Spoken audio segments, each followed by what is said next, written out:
Espontánea. Entrevistas imprevistas. Porque el azar también es parte del dial.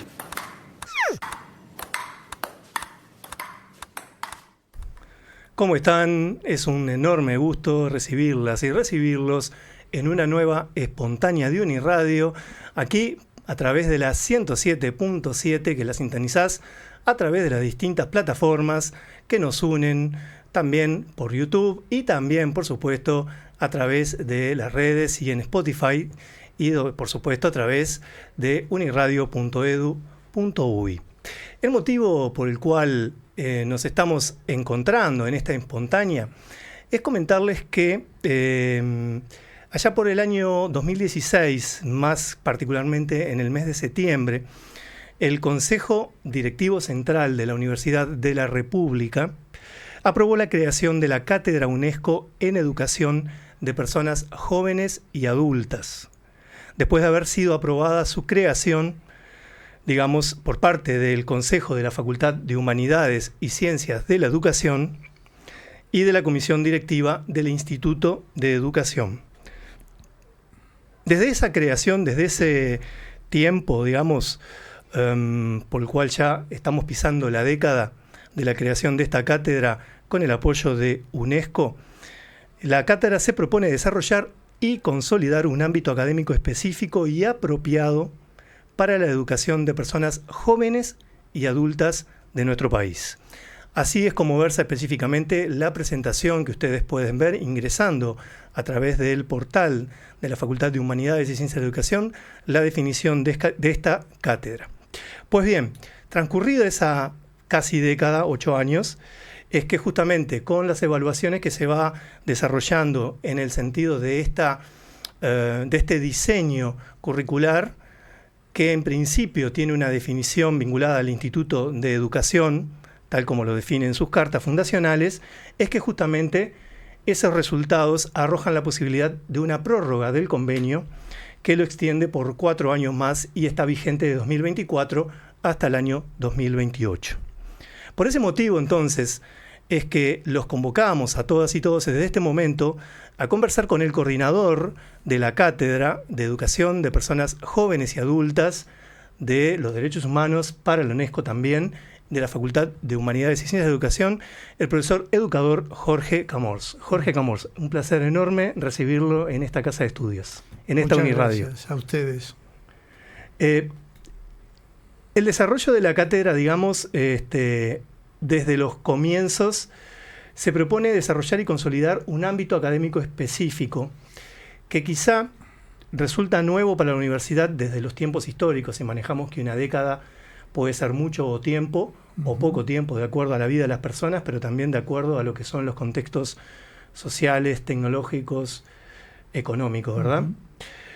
Y también políticos de un país. Entonces, ¿cuál fue el motivo inicialmente, verdad? Para meternos un poco en la definición de la cátedra y vamos luego a ir conversando acerca de estas extensiones que van desarrollando con la comunidad de la creación de la cátedra. ¿Cuál fue el motivo que moviliza a educadores desde el propio ámbito de la Facultad de Humanidades, de Ciencias de Educación, a tener que crear un ámbito que pudiera establecer específicamente los parámetros de corte científico, pero también de corte vinculado con las políticas estatales, vinculadas con los temas de la educación? Bien, en primer lugar, tiene que ver con una línea de investigación que yo presento en la facultad como profesor adjunto. Tenemos distintas responsabilidades y una de ellas es establecer una línea de investigación y tiene que ver con esta línea, con mi acumulación tanto en el aspecto académico como en el aspecto profesional. Esto obedece a una iniciativa personal, individual, en la medida de mi línea de investigación, pero lentamente hemos ido convocando a colegas en la medida que se ha constituido la cátedra, deja de ser la línea de un docente para ser un espacio que ha ido congregando y hoy día somos un colectivo de casi 30 personas con distintos tipos de aproximaciones a la temática de la educación de personas jóvenes y adultas. hay estudiantes avanzados que están haciendo su tesina, hay estudiantes de posgrado que han hecho su tesis de posgrado en el marco de la cátedra, hay colegas docentes de la Facultad de Humanidades y Ciencias de la Educación, hay colegas docentes de otras facultades, hay especialistas en el tema que no son docentes universitarios, pero tienen una acumulación muy interesante en el campo. Esto por un lado. Por otro lado, conociendo esta figura de las cátedras que tiene UNESCO, UNESCO promueve esta figura de cátedra, que en realidad es un término que en la Universidad de la República ya no utilizamos, no es de uso corriente, en una época sí. La cátedra en realidad se conforma una especie como de red temática que congrega a investigadores, especialistas y universidades de distintas partes del mundo. En América Latina, cátedras de educación de personas jóvenes y adultas, hay dos. Una que congrega a 3 universidades en Brasil y la nuestra.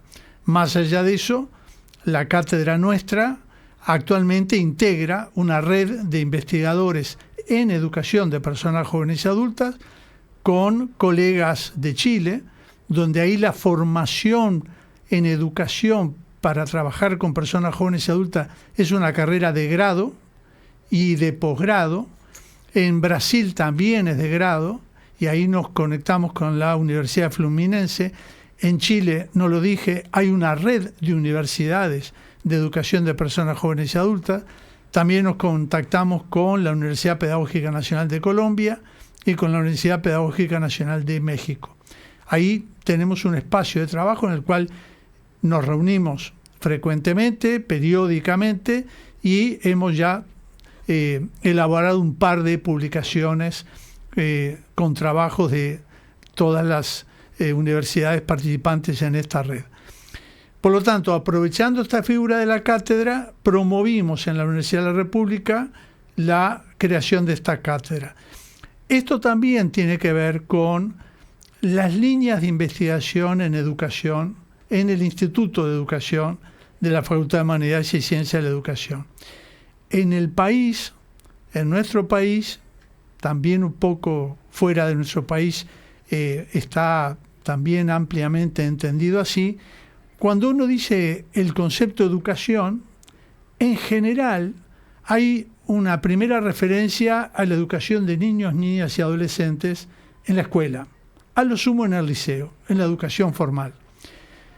Personalmente, por mi trayectoria profesional, pero además viendo los espacios no cubiertos por la investigación educativa en el Instituto de Educación, normalmente la mirada se orienta mayoritariamente hacia temas vinculados a la educación formal, de niños, niñas y adolescentes, y a nosotros lo que nos sorprende mayormente es que en Uruguay, de acuerdo a los datos del censo del año 2013, personas mayores de 15 años en Uruguay es el 82% de la población. Y si nosotros tomamos datos del anuario estadístico del MEC, que reúne toda la matrícula pública, privada, formal, no formal, de todo el país, hay 1 millón y poco de matriculados, universitario, educación media, todo. Es 1 millón y poco. Por lo tanto, la preocupación nuestra no está orientada a superponernos con la investigación que ya se realiza a nivel del INED, a nivel de la universidad, a nivel del Consejo de Formación y Educación de la ANEP, a nivel de la UTEC, sino justamente orientarla hacia un vacío que estamos percibiendo que es el mayor espacio poblado de este país. Por lo tanto, cuando se habla de la preocupación por la educación, en realidad nosotros somos contestes con esa preocupación en la medida que nos interroga qué hacen, dónde están, qué les interesa, cuál es la oferta, cuál debería ser la política pública hacia ese conjunto de jóvenes y adultos que no están en el 1 millón y poco del informe del Ministerio de Educación. Ahora, trayendo un poco también su experiencia, Camors, sobre todo en lo que ha sido el trabajo con las infancias en el INAU. Hay un antes y un después de la ley de 2008, de la ley de educación, en donde justamente usted participa de lo que fue el primer gobierno, ¿verdad?, del doctor Tabaré Vázquez. Los dos primeros. En los dos primeros gobiernos, en lo que es el campo, digamos, de asesoramiento en materia, digamos, de educación, precisamente, pero desde un ámbito mucho más amplio, que es el que usted está definiendo, que a su vez, de algún modo, y seguramente conversa con la interdisciplina desde el lugar en el in situ, vamos a decir así. Otra cosa que rescato de esto que usted dice y que la audiencia, al escuchar la presentación que usted hace sobre la cátedra, discriminar claramente de que es un concepto, digamos, ampliado, es decir, usted habla de una red temática, que bien es esa cátedra ampliada, y donde está claro que esa red temática tiene sus elementos de análisis volcados hacia el Uruguay y su relación con la población, con las poblaciones, y también en la región, es decir, cómo de alguna manera se vincula México, se vincula Chile, Brasil, con esta problemática. Ahora bien, detectan entonces que hay una parte de la población que no está ligada a la educación formal y que por distintos motivos también, me imagino que se encuentran con muchas, no le voy a decir barreras porque no es el término, sino circunstancias culturales de interpretación de lo que es la formación que un individuo, una persona, tiene hoy por hoy en lo que es su primera infancia, su infancia y luego lo que viene, es decir, la vida, ¿no? Entonces, hay algunos aspectos que me gustaría consultar, porque usted está trayendo un elemento, si usted me permite, y corríjame si no es así, netamente extensionista, a la hora, digamos, de recoger la experiencia, no solamente los datos, sino la experiencia humana en lo que es ese contacto con el aprendizaje, ¿no? ¿Cómo vinculan entonces en esa búsqueda de territorio, que seguramente lo ha sacado y mucho de Montevideo, para ver cómo esas poblaciones se vinculan con territorio y con el aprendizaje? Bueno, tiene que ver con una determinada concepción de educación. Es decir, entendemos que la educación es un proceso de humanización. El ser humano nace muy indefenso, necesitado de abrigo, de alimentación, de cuidado, y si no lo recibe, no puede seguir viviendo.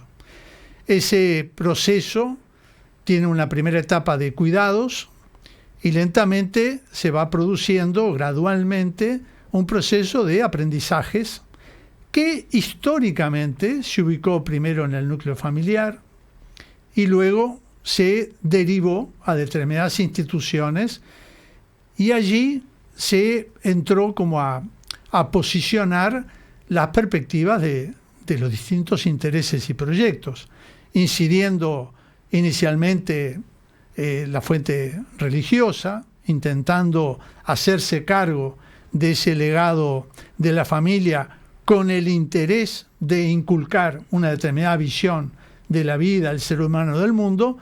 Luego, con la participación de los estados y la participación de la política, distintas perspectivas, intereses, proyectos empiezan a incidir, lo cual ha ido cercenando, encasillando las posibilidades del desarrollo humano a los efectos de que en esa lucha política se iban, cortando determinados tipos de contenidos y de habilidades para acordar una currícula consensuada entre los distintos intereses en pugna.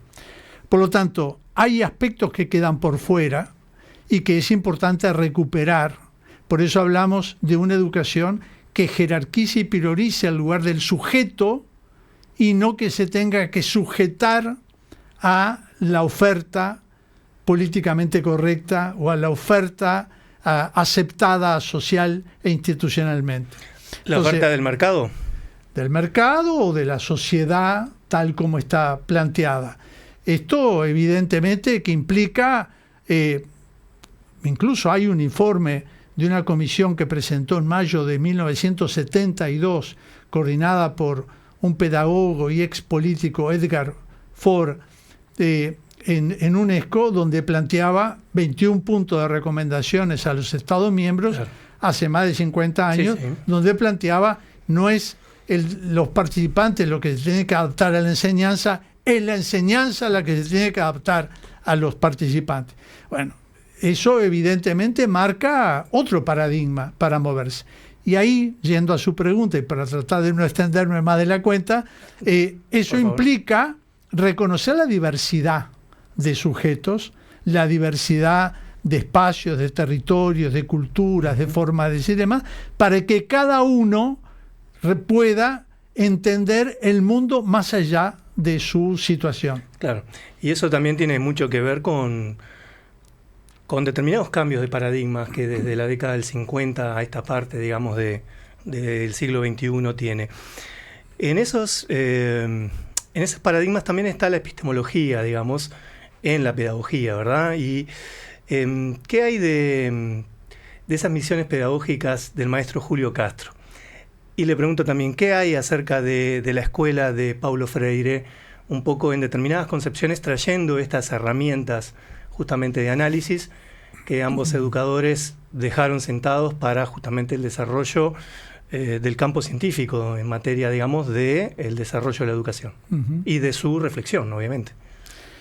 Sí, lo interesante es que cuando uno investiga qué pasó con estas otras educaciones, más allá de la escolar y formal, las formales, sí, uno empieza a encontrar que ya a fines del siglo XIX estaba esta inquietud, y en Francia, y después se despliega a Europa, la idea de las universidades populares. Ahí está. Las universidades populares son inspiradas por adultos y por trabajadores, sobre todo, que se preocupan por la educación de aquellos que no acceden a la educación formal y a las universidades. Esto luego se traslada también a América Latina. Nosotros tenemos universidades populares en España, a partir de la Guerra Civil, donde la Segunda República intenta utilizar la figura de la Universidad Popular como una forma de alfabetizar y de educación de las masas. En México es anterior, es de la década del 20, la creación de las misiones culturales, le llaman en México. Y en Uruguay tenemos un proceso en la década del 20 que cristaliza con el Centro Ariel, que es un centro creado por estudiantes de la Facultad de Derecho, que se crea como Universidad Popular en 1930 en Uruguay, con una serie de acciones en la misma medida. Todo un antecedente desde ya, ¿no? Preocupados por la educación masiva, popular, y sobre todo pensando inicialmente en lo que era el mayor desarrollo industrial en las clases trabajadoras, pero ampliándolo a nivel de toda la población. En América Latina hay una pedagoga argentina contemporánea que en el exilio como argentina hizo su doctorado en México y hace una historia de la educación popular en América Latina, que está publicado por Miño y Dávila, donde recoge el esfuerzo de los pueblos originarios y después de los pueblos migrantes, como la educación popular fue una alternativa de defensa, ¿no?, de su propia cultura frente a lo que era la dominación, lo que hoy podríamos hablar colonial. Colonial, ¿no? Porque luego viene el proceso de colonial, digamos, de toda esta... Porque Pablo Freire es contemporáneo, ¿verdad? Pablo Freire de la década del 60. Entonces, yo creo que Pablo Freire ha hecho una gran contribución, pero también me importaba ubicar a Pablo Freire en un contexto histórico de largo aliento. ¿Y el maestro Castro? Julio Castro. En Uruguay, las misiones sociopedagógicas se inspiran en las misiones culturales mexicanas, en las misiones sociopedagógicas de España, y toman esta iniciativa a partir del 1945. Estamos cumpliendo 80 años de esas misiones. Y el otro día, en una reunión de la universidad, una delegación de la universidad convocada por rectorado con el PIT-CNT, veíamos la relación entre las misiones sociopedagógicas y las brigadas, que hoy día tienen algunos sindicatos, no solo el SUNCA, SINTEP de la educación privada, cómo poder conjugar esfuerzos y proyectos de mutuo aliento entre lo que eran las misiones y las brigadas. Ahora, me interesa meterme en otros campos, porque indudablemente tenemos que ajustarnos a los tiempos y por supuesto que siempre queda abierta la página para seguir conversando en Uniradio de temas que no se agotan desde ya en una entrevista, ¿no? Pero es bueno contarle al público, ¿verdad?, que Jorge Camors tiene una edición reciente de un libro titulado Una perspectiva necesaria para pensar y hacer educación, temas para incluir en el debate educativo. ¿Por qué? Porque hablábamos recién algo de lo que son acciones pedagógicas que implican nuevas metodologías, desde ya con una epistemología que permite establecer el concepto de clase y lucha de clase en muchos de los aspectos, como usted señalaba recién, y sobre todo de las culturas originarias. Pero en el caso de Uruguay, con su particularidad como país unitario, ¿verdad?, tiene otras, vamos a decir, perspectivas diferentes a la de incluso muchos países latinoamericanos. Y esto tiene que ver con la población rural. Las ruralidades son diferentes a muchos de los territorios latinoamericanos, pero también lo generacional. Es decir, hasta no hace mucho tiempo no estaba incluido, aunque sí con algunos programas, pero no en el debate público, este tema de los adultos mayores y los adultos, nosotros los adultos, en cuanto a lo que significa la educación permanente y eso de la educación para toda la vida. Me gustaría que nos explicara un poco más ese concepto desde su lugar de investigación y de acción, sobre todo porque a veces uno lo escucha en el discurso, pero no lo ve plasmado en acciones concretas de políticas que de alguna manera vayan incorporando de manera más sistemática a los adultos en actividad laboral, que a veces creen que por el hecho de haber terminado el liceo o haber hecho un ciclo básico, etcétera, ya terminaron su formación. Sí, cuando no es así quizá, ¿verdad? Cuando conocimos un poco estos planteos en UNESCO de los conceptos de educación fundamental, que son de la década del 50, el informe Ford del año 72 o el informe Delors del año 96, vimos que había una idea de pensar en la población y no solo en los formatos escolares o universitarios existentes. En ese sentido, yo quedé gratamente sorprendido cuando el 1 de marzo del año 2005, en el discurso de toma de posesión, de asunción que hizo en el Palacio Legislativo el doctor Tabaré Vázquez, plantea que el Ministerio de Educación y Cultura era mucho más que la educación escolar y que el Estado debería garantizar el derecho a la educación para todos. Por lo tanto, cuando yo me paso en comisión como funcionario público a trabajar en el Ministerio de Educación, el decir educación para todos nos lleva a pensar que es para todos. Es decir, cuando vemos que la ANEP, todas las ofertas de matrícula que tiene la ANEP, desde inicial hasta la formación en educación de maestros y profesores y educadores sociales actualmente, son casi el 20%, la Universidad de la República es el 5%, entonces nos lleva a pensar qué implica el para todos. Hay que abordar un espacio sin competir, sin lesionar los espacios de desarrollo de la educación formal, para pensar, y creamos en el área del Ministerio de Educación, el área de educación no formal, como una forma de ampliar lo que tú decías hoy al principio, ampliar el espacio de educación.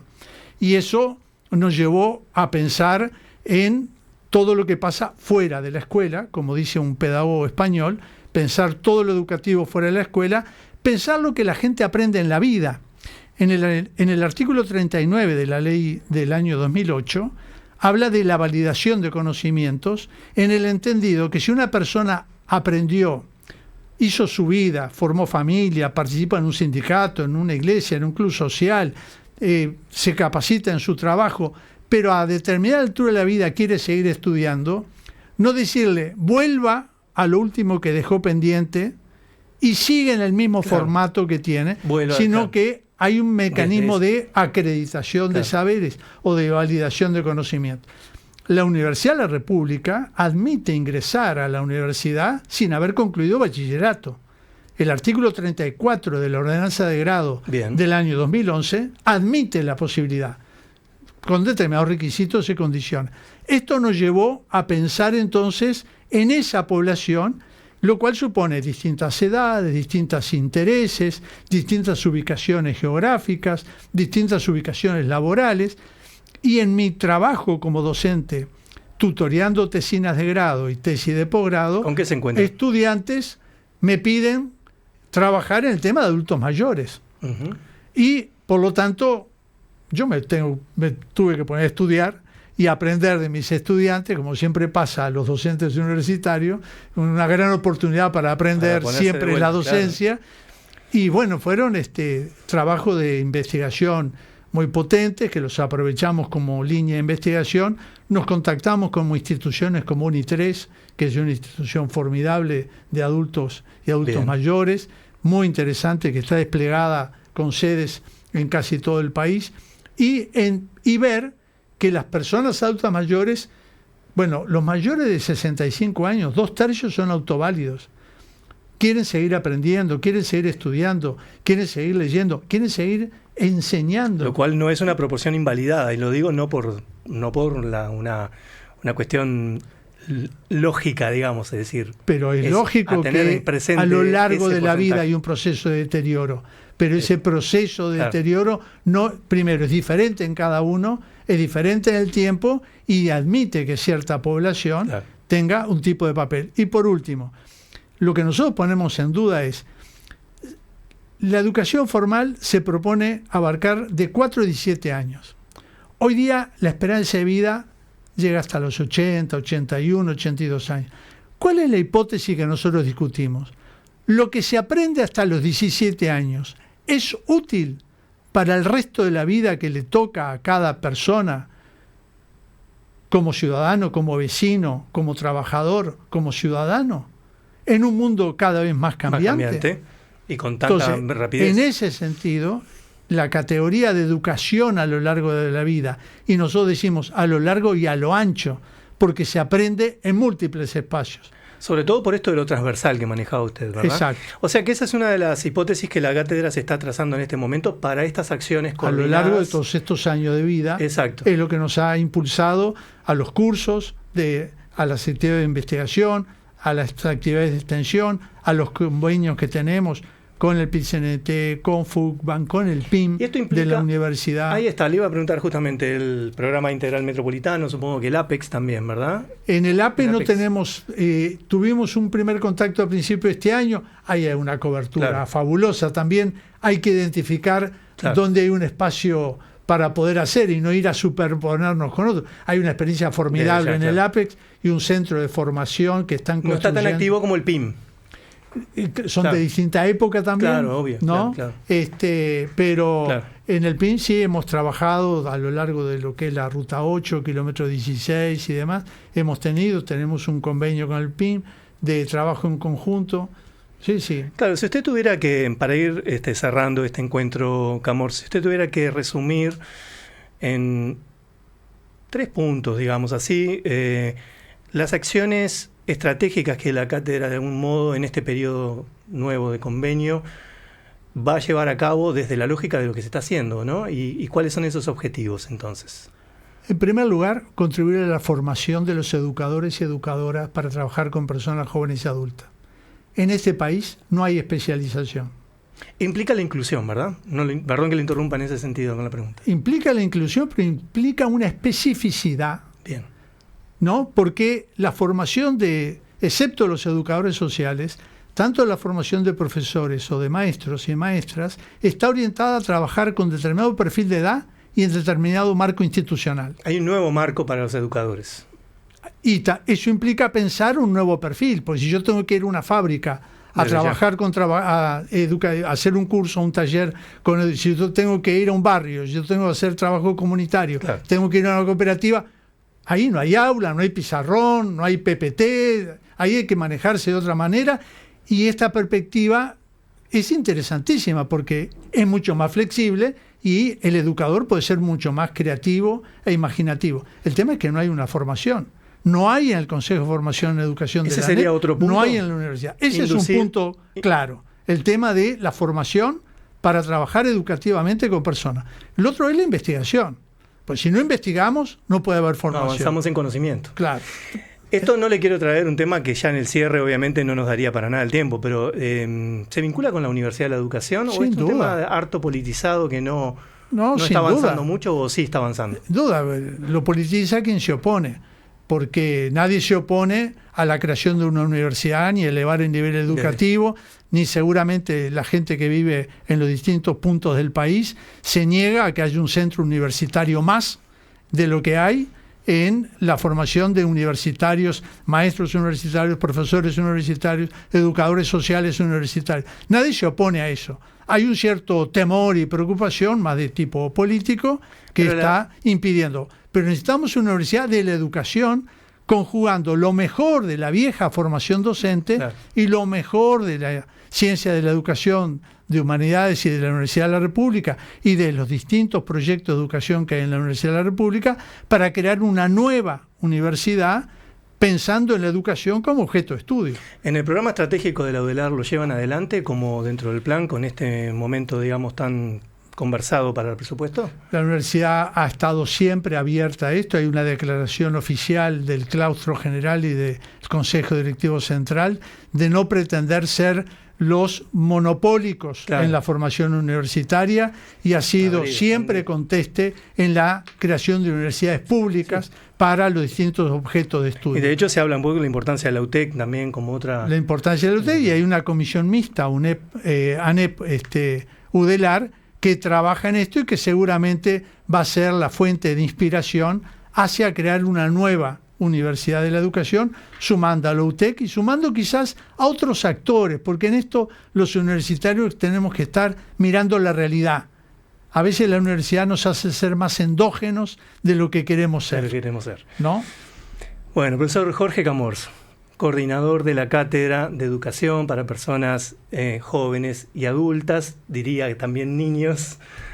Muchas gracias por visitarnos en esta entrevista espontánea de Uniradio. Y por supuesto también el saludo a su equipo, el saludo a Dalton Rodríguez, a Yanela Turnes, que integran su equipo, y también Yanela, integrante de la Unidad de Educación de Apoyo Académico, ¿verdad? Exacto. De la UAE, al de apoyo a la enseñanza, quien obviamente nos contactó y nos conectó para poder mantener este encuentro aquí en Uniradio. Y bueno, ya tendremos novedades de esos avances en su investigación y en su trayecto. Muchas Nosotros gracias. le agradecemos mucho a ustedes. Por supuesto, y siempre a las órdenes, ¿eh? Nosotros también. Bueno, amigas, amigos, hasta aquí entonces esta entrevista espontánea. Continúan con la programación de Uniradio. Ya se viene el filósofo ignorante, pero también quiero agradecer en controles técnicos a Dieguito Varela, a Sofía Tenconi en OBS, haciendo obviamente toda la transmisión por stream, y también en redes a Gabriela Lambert. Así que, bueno, muchísimas gracias. Continúen en sintonía de Uniradio. Porque el azar también es parte del dial.